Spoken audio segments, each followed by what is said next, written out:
dans ma vie, j'ai passé 4 ans en Polynésie, à Tahiti, et j'ai vu un peuple, une- des êtres humains qui étaient proches de la nature, donc qui vivaient en osmose avec la nature. C'est-à-dire que, et là, j'ai pris conscience qu'en tant qu'occidental, en tant qu'être humain occidental, on voulait toujours dominer la nature.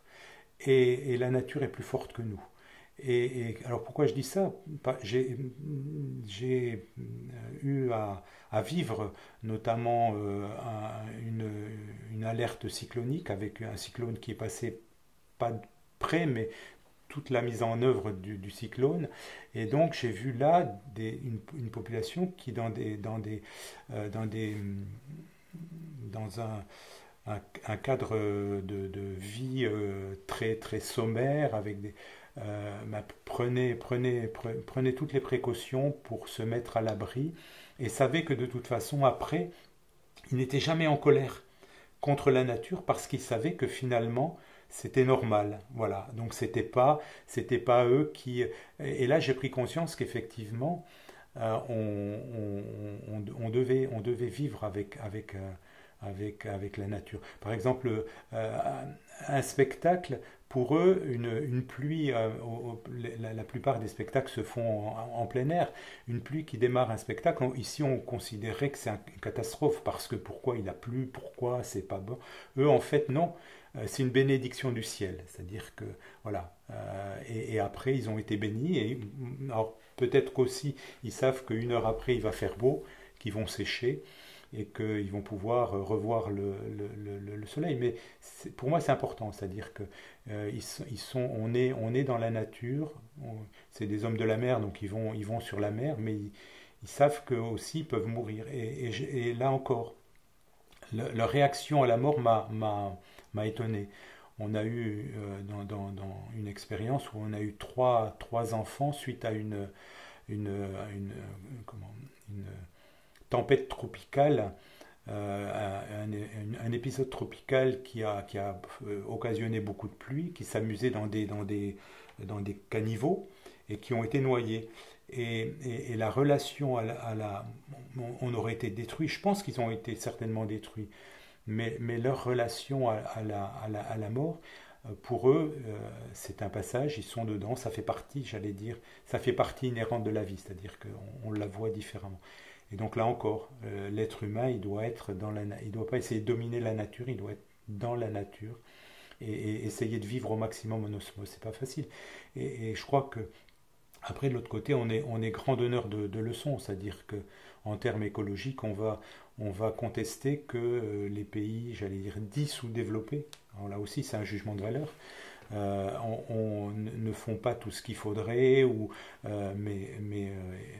voilà, nous on l'a fait au 18e, au 19e siècle dans nos révolutions industrielles, on continue à le faire et on ne se juge pas, donc voilà, il faut juger l'autre, donc je crois qu'il faut vivre avec la nature, voilà, c'est ça. On parle des Maoris, du peuple polynésien. Il faut savoir que le peuple polynésien vient du sud de la Chine. Dans les années 900 est parti, est allé jusque dans les îles. Alors maintenant, il dit c'est pas Tahiti, il y a deux îles. C'est dans les îles des Gambiers et à une des îles de la société. Et depuis là, ils sont repartis un peu plus tard vers la Nouvelle-Zélande, les Maoris, et vers l'île de Pâques et Hawaï. Mais dans moi j'ai eu la chance d'aller à Hawaï, je ne suis pas allé, j'allais à l'île du Pâques, à, en Nouvelle-Zélande et à Tahiti. Par exemple, à Tahiti, les gens vivent. Alors, il faut savoir qu'en polynésien, le futur n'existe pas. C'est-à-dire que on ne se projette pas dans. Il n'y a pas de verbe pour parler du futur. Donc, quand on veut parler du futur, on parle de ce qu'on a vécu dans le passé et on le projette. Et donc, pourquoi dire ça? Pourquoi? Parce que en Polynésie, tu meurs ni de faim ni de froid. Tu as des fruits et du poisson toute l'année. Tu n'as pas besoin de dire maintenant c'est l'hiver, il va falloir que je garde des choses Du moins, ça va être l'hiver, pendant l'été ou l'automne, je vais garder des choses et chaque saison tu as un système de saisonnalité qui fait que chaque saison est différente et donc on évolue différemment. Le Polynésien, il a pas de saison. Donc c'est toujours pareil. On parle de saison froide, du moins saison chaude et saison des pluies. En fait, c'est la température, elle évolue au maximum de 20 à 28 degrés. Du moins la nuit, 28 c'est au mois de décembre, 20 c'est pour eux c'est en été, c'est polaire. Et les températures de la journée entre 30 et 31 juillet-août et 35-36 en décembre. Donc tu vois, mais tu peux dormir, j'allais dire, tout le temps sans avoir un toit sous le... Il pleut, mais tu vas te sécher, il n'y a pas de problème. Donc tu ne meurs pas de froid et tu ne meurs pas de faim. Tu as des fruits toute l'année, des mangues, des fruits de l'arbre à pain, euh, des pamplemousses partout, j'allais dire, qui sont là, que tu peux aller prendre. Tu as dans le lagon du poisson tout le temps. Donc tu ne peux pas mourir de faim. Donc tout ça, c'est important parce que ce qui conditionne l'homme aussi, c'est les besoins primaires. Donc les besoins primaires, ils sont satisfaits. Donc à partir de là, tu n'as pas besoin de te projeter. T'as pas besoin de te projeter. Et donc c'est quelque chose quand tu viens, tu te dis, ah oui, eh oui, eh oui, nous, en automne, à l'époque, au printemps on plante, on sème en été, voire on récolte en automne. En automne, et en hiver, on met les affaires au froid. Et il faut qu'on ait des réserves qu'on a mis, ces réserves pour manger pendant l'hiver. Donc tu vois, donc il y a tout ce concept que tu n'as pas. En fait, tu peux vivre comme ça, au jour le jour, sans avoir à te projeter dans l'avenir. Et alors pourquoi dire que le même peuple, les Maoris par exemple, en Nouvelle-Zélande, le climat n'est pas le même. Ils ont dû se mettre au chaud, même si au départ, par exemple, leur façon de cuisiner, avec à Tahiti avec les fours tahitiens qu'on met dans la terre. En Nouvelle-Zélande, ils ont les geysers, ils ont donc l'énergie des volcans qui leur sert, donc ils mettent ça et ça cuit. Tu vois, donc ils ont évolué, chacun a utilisé la façon différemment.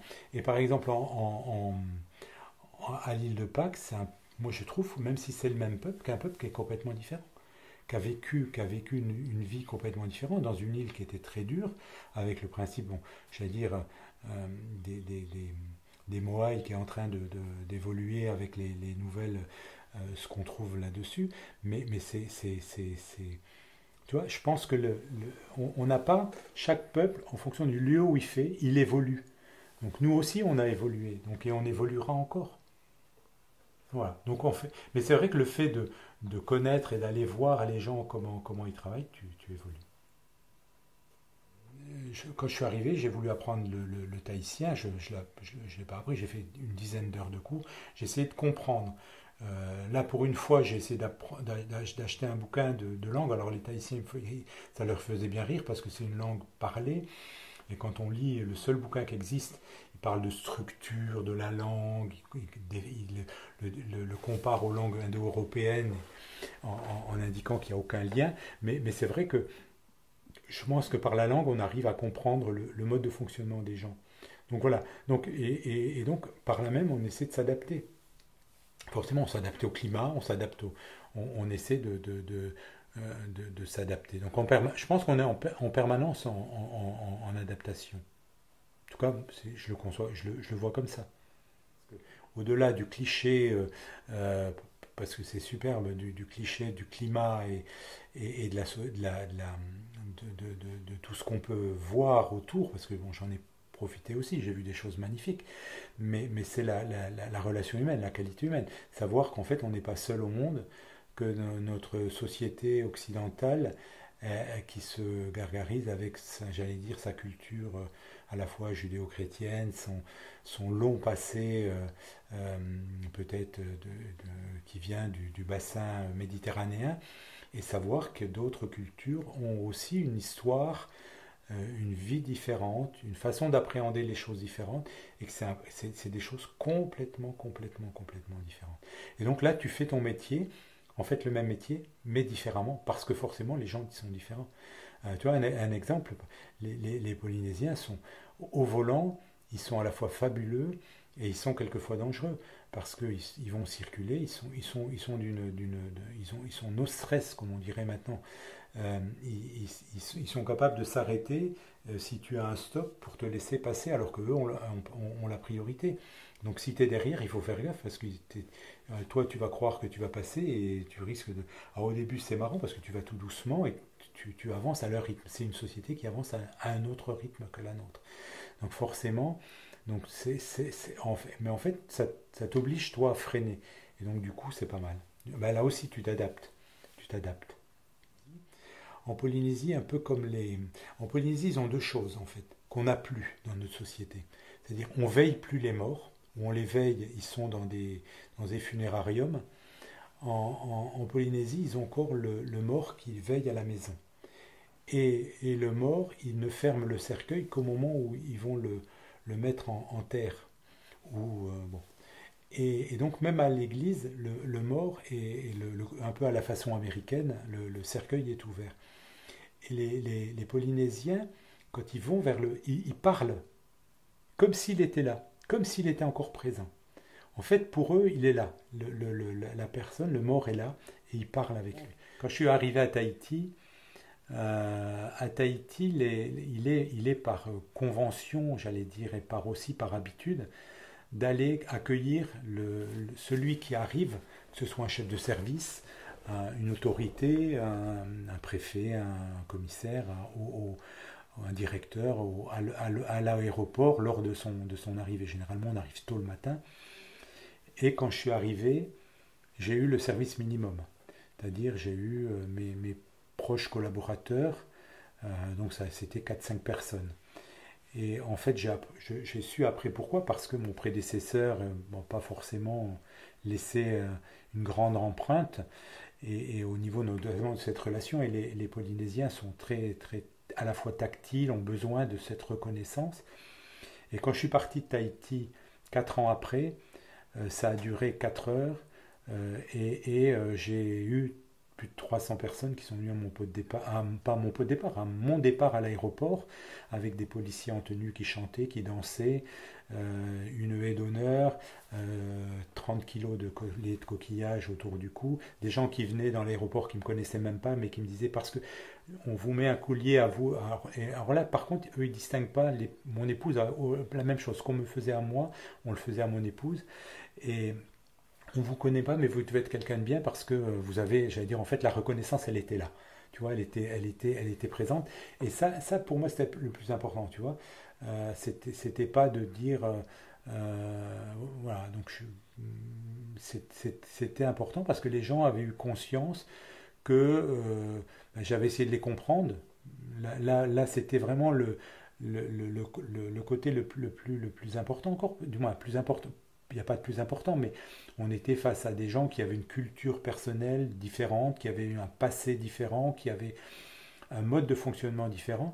Et donc, quand tu essaies de les comprendre et les connaître, bah, ils te le renvoient aussi. C'est-à-dire que tu n'essaies pas d'arriver en disant, mais moi, c'est moi qui connais, je vais vous dire comment on fait, parce qu'en métropole, on fait ça et vous devez faire ça, quoi. Non, oui, vous devez faire ça, mais vous le faites peut-être à votre façon parce que vous avez un mode de pensée différent. Bon, essayez de le faire. Voilà ce que vous devez faire, mais faites-le peut-être à votre façon. Et des fois, vous allez le faire peut-être mieux, peut-être moins bien, mais vous allez le faire parce que vous êtes comme ça, vous êtes vous.